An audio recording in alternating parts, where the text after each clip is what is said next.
I finally finished knitting the sleeves of my Hobbity jumper, so today I am finally finishing it. You might recall I was losing at Yarn Chicken, so I decided with your help to finish knitting the sleeves in 1x1 rib in the brown yarn. So now that I finished them, I am going to block all of my pieces with a damp cloth and a hot iron, avoiding the rib areas. Then I started the mammoth task of weaving in all these ends, and about 4.5 hours later, I could finally start sewing up the sweater. I like to use magic clips. I just find them more practical. And in some places, I'm also using the tail of the cast on or a bind off to sew the seam. I actually couldn't finish all of it on one day, so the next day I finished sewing up the side seams and set the sleeves into the sweater. Then I got out all of the brown buttons that I have and started looking for a good pair to add to the sweater. There were some very cute contenders, but ultimately I picked the Hobbitiest ones that I could find.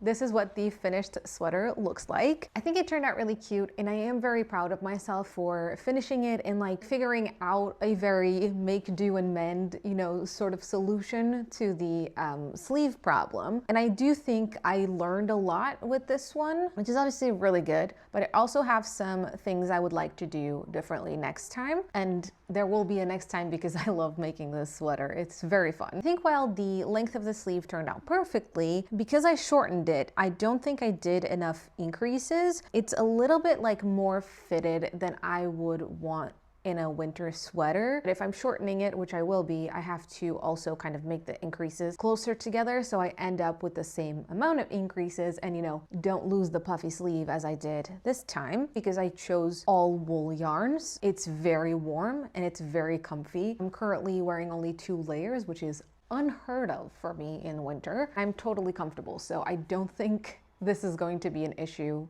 for this specific sweater, but if I was using a different yarn, I would like it to be a little bit roomier so I could layer more. And yeah, I'm also not super thrilled about the fact that the brown on the front and on the sleeve don't line up. Oh my God, it is very windy. I don't know if it's just because I've been staring at the sweater and thinking about it for the last like over a month now. I had a very clear idea in my mind of what I wanted it to look like. Now that it's done, it doesn't look like that. And I think it's more an issue of me reconciling like the idea I had of what I wanted the sweater to look like a month ago and what it actually ended up looking like. And oftentimes like I will end up liking a project after I have that distance. But yeah, lastly, I just want to say thanks for all of the support and emotional investment that you also had in the sweater. It was really appreciated, and I think it was a lot of fun. And now we have the Tom Nook sweater to look forward to.